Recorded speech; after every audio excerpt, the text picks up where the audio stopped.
Taurus, hello there, my beautiful friends. We're going to do your general tarot reading for late December 2024. Thank you so much for joining me today. You know, I appreciate each and every single one of you. So let's get right down to business as always and start you off with an oracle card here, just so we could dip our toes in the energy and see what's happening for the lovely Taurus collective. Hope you're all doing fabulous and fantastic, my friends. Let's get it going here.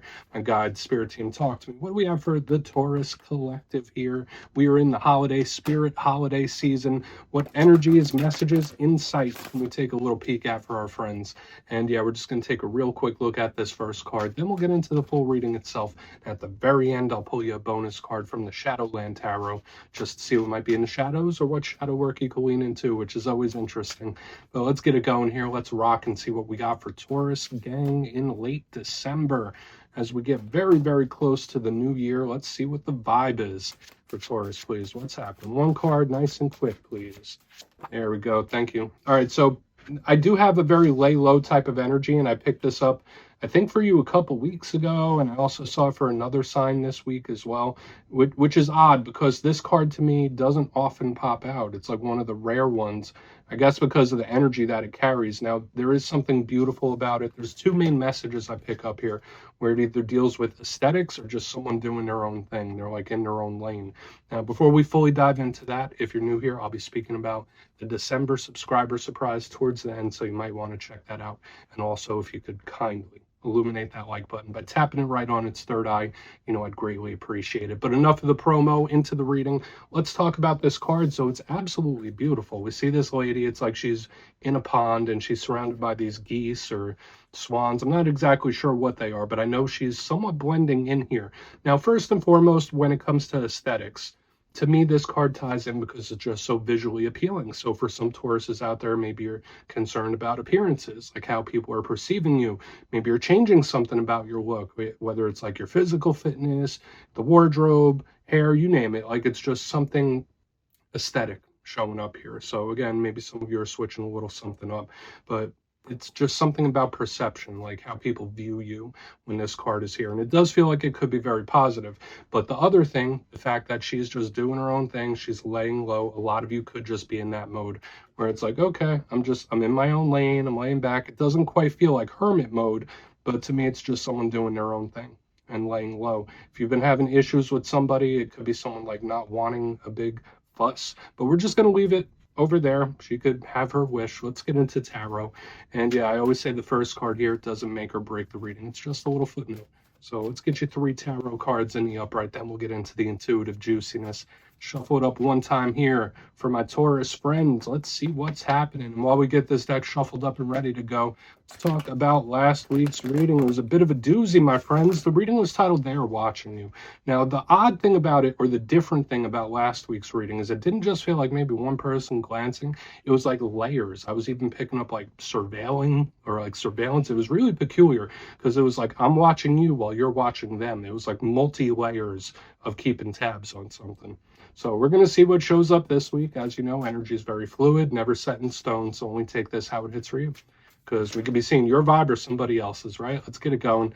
3 cards for Taurus, please. What is happening in late December? Let's get this message out here for my good friends. Okay. 4 swords. Yeah, kind of the same vibe. Kind of the same vibe. I like the 4 swords. I usually like an action card here on the front end, but I'll take this. I mean, it's not bothering anyone for whatever reason. That's just the energy it's really showing out to me. The 4 swords, it's just like, I'm here. I'm just doing my thing. Let's get a couple more. Let's see if it stays that way. That's the big kicker, right? It doesn't. It does not. It most definitely does not stay quiet. Okay. We have the Wheel of Fortune right here in the center. I like it. It's a good vibe for the most part, but total opposite of what we have here in the front end. So it's like 0 to 100. Let's get one more out, then we'll really piece it together. Very, very busy. And here is the Hermit. So there's just so many energies, like from the first Oracle card to the 4 of Swords, now this Hermit, of someone that's just trying to mind their own business or just do their own thing. Like these cards are very private in their own way. So let's go through, give you the classical meanings and archetypes, then we'll get into the juicy intuitive stuff. But at first glance, I know I was giving you some musings as we were going through. The elemental mix is cool. I mean, we have some air, which is the realm of the thoughts and communicating. We have earth. You're very comfortable in that energy, but it's like nothing happening, everything happening, withdrawn, nothing happening again. So it's like very, very chill, very, very private on the outsides here.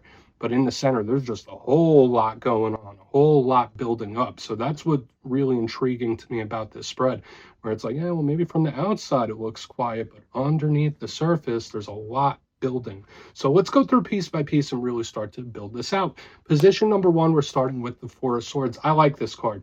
Now, this is a card that I do connect to spirituality. So whether it's meditation, mindfulness, altered states of mind, I like this card. It could represent rest. It's a card that does link into sleep, so make sure you're getting proper rest, recuperation, sleep. It's a very healing type of card. I often see this when people are taking a vacation. I often see this when people are taking a break, taking a step back. It's just very much doing its own thing, okay? Like looking out for its own well-being. So this is a nice card. It does have some challenges to it because it could be an energy that doesn't want to be bothered. It could be an energy that it's very still. It could sometimes be stubborn. Sometimes it can represent a problem for sure, because the Four of Swords, it's not budging, it's not moving. So we're going to have to see. I'm not picking up anything treacherous here, but of course it could be something that needs attention or something that needs to be dealt with. But at the same time, like I said, there's this big energy of privacy. We're like chilling back. So we'll see what's up. Moving to the center, totally different. We got the Wheel of Fortune. Now, you know I love the Wheel of Fortune if you watch my readings. It's one of my favorite cards in the whole entire deck. I call this my four-leaf clover of the tarot. And when we see it, it's very rapid, it's very fast. Now, there's a whole laundry list of different things this card can mean. For some of you, luck might be on your side. This might be a lucky break of some sort. I do say that this card does tie into certain twists of fate, whether it's situations that change really quick, very suddenly, very quickly, or just like fluke of some sort. I'm not going to go down that route just yet, but this card can speak about twists of fate where like something just changes really rapidly. So we'll see what's up with that. Now, this card does connect to karma or karmic cycles, the cycles of life, beginnings and endings, but this card just moves so quick. Now, for some Tauruses out there, maybe you're wanting to try your luck. Maybe you're wanting to gamble on something, not literally, it could be figuratively too. So just know that you might have a little more daredevil in you. Take bigger risks when this card is here. So we'll see what's up with that. The big issue that comes with the Wheel of Fortune is, to me, it's like, all right, well, it's in fate's hand. So there could be something that's a little out of your hands, but for another portion of you, it just moves so quick. When we go from like nothing to everything, it's very intense. It's a very explosive type of energy. Now, moving to the back end, the energy withdraws. We have the Hermit. Now, this is a little bit more comfy, cozy. I always say the Hermit to me is like pulling your energy back to ground base. Okay, so either taking a step back from something, minding your own business. You see this theme that we've been picking up like from the beginning of the spread till now. This does also have its own issues. I'll say the positives about this. If you're not connected to a Virgo or have Virgo placements yourself, the Hermit is a very wise card. It's an extremely spiritual card. It ties into a lot of the things that the Four of Swords does as well. It's like it's regenerating, it's recuperating for whatever reason. So I do like it, but it can also be problematic. Okay, it could be something that drops off the face of the map. It could be something where it's like here today, gone tomorrow, or just it could be communication issues. It could represent mystery, the unknown, the unexpected. So we'll want to see, especially since this energy does such like a rapid change where it's like full stop, full go, full stop again. It's like off, on, off. It's like very peculiar how it's presenting. So I want to dive deeper on all of it, Taurus. Let's jump in and clarify. Okay, let's get a good shuffle here. What do we have for my Taurus friends? Please. And yes, this is where I go intuitive with the message, which means I just tell you how it feels to me. So feel free to do further research or rely on your base knowledge of tarot, because as you know, every single reading is about the reader's interpretation, and I'm just giving you mine. Let's go in on that Four of Swords. And yes, if you're a reader yourself, please feel free to play along. That's why the box is here. If you're feeling any messages you want to give to Taurus, you could drop it in the comments. I don't mind at all. Okay, Four of Swords time. Why is it here, please? Why is it in the mix? Let's get a little more detail. Death in reverse. Yeah, watch out for things returning in this time now, we have more karmic energy, which ties in a lot to what we see here. But when I see death in reverse, this is a couple different things. Either this is something returning to you, whether it's a situation, whether it's an individual, or it's like, okay, I've dealt with this before, here it comes again. It's like giving me that kind of vibe. But death is a strong karmic card, just like what we have in the center. Now, this is Scorpio energy, so you might be connected to Scorpio. And death does speak about change, transition, transformation. It is that universal energy that I was speaking about. So when I see it in reverse, those are the main messages I'm picking up. It can be leaning into this karmic energy where there might be something where it's a little bit out of your hands, where it's like you just got to go along for the ride at this point for whatever reason. But again, I'm getting this vibe of something returning to. So it could be one of those things. It could be both of those things. It doesn't necessarily feel bad to me. I feel like if there is something that pops back around, you'd be more informed to deal with it. Or it's like, all right, well, I kind of know how to deal with this already, so I'm not too concerned about it. But yeah, with this universal energy surrounding all of it, like I feel like that would be my only cautionary thing. That some Tauruses, you might just be going through certain cycles where it's like, okay, well, I'm here, I'm strapping in for the ride. These are big change-based cards, right? And sometimes in life, certain things shift, certain things change, and it's out of our hands. But let's keep moving. I'm not going to get hung up here. I feel like the messages came through rather clear. So let's go in on the Wheel of Fortune, because this is where the energy really shifts. Okay, and for another small portion of you, real quick, when I see the Four of Swords with death in reverse, you could be trying to like delay something too, where it's like, okay, well, I kind of know how something's going to turn out, but I'm going to delay it. That's not for every Taurus. I just feel that for some of you. Where it's like, okay, it's heading in this direction. Let's see how long we could delay this. Let's go in on the wheel, see what's up with that. How's the wheel here for Taurus? Thank you. Boom, there it is. So we have the Fool card, the protagonist of the tarot deck. This is good, my friends. This could be a big change for the better. And just like I was saying, there's like this twist of fate where it's like at first you might be a little unsure, like, oh, I don't know about this. Not feeling super comfortable here. When I see the wheel with the Fool in the upright, it's like, boom, this energy kicks in really quick where it's like, extremes where it's like this energy's a little down, a little reserved, a little skeptical. This one here, it's like full go. So again, I do feel for some of you there could be certain situations that twist real quick, like a twist of fate or very rapid change very suddenly. But I feel for a lot of you it is going to be a change for the better, even if you don't quite realize it right now, even if your current perspective is like, how can this be good, or like this isn't exactly what I'm comfortable with. I don't know, I just think it's really nice. Now the Fool card connects to Aries. Okay, lots of Mars energy under here. When we have Scorpio and Aries energy, that's initiator, and this is the first card of the tarot deck. It can be very spontaneous. That's the challenge here with this card. It can be very rapid. It's fire energy, very spontaneous. So when we connect it with the wheel, it's like we have this delayed energy, and then boom, it's on. And when this energy kicks in, it kicks in. So again, whether it is a twist of fate, whether it is something that changes really, really good for you or really rapidly for the better, I like it. But the one thing I want to see is what shows up here on the back. I think that's going to really tie it in for us to see what the final result could be. So I like this. I think this is really nice having the Fool here. But again, there's just something about it where it's like, all right, well, it might not be in your hands, but I still feel it turning out good. Let's move in on the Hermit. Tons of major arcana. That's another thing I want to bring your attention to. Tons of spiritual energy. 4 of the 5 cards out right now are major arcana. These are powerful themes. These are powerful archetypes. So even if right now not much is happening, it's like under the surface, there's a lot building up. So let's go in on the Hermit, then we'll do our quick little recap before we get into the Shadow card. So why is the Hermit here? Thank you. King of Pentacles. All right. An adjustment period. Why is that showing up?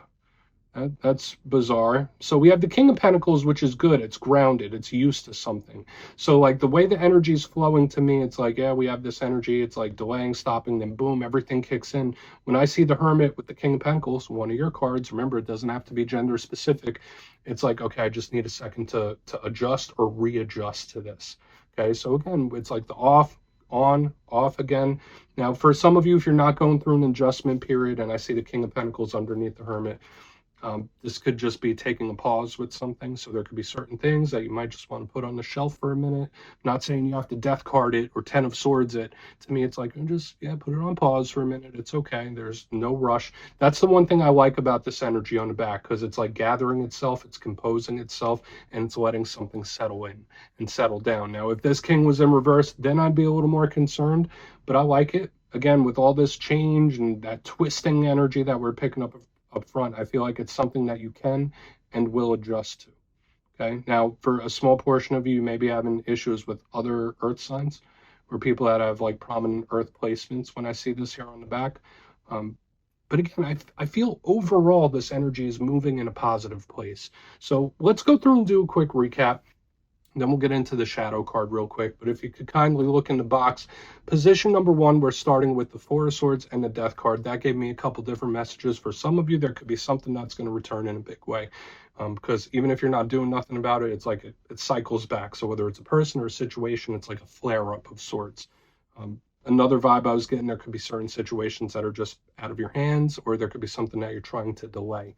Moving to the center, this is where that universal karmic energy twists real quick.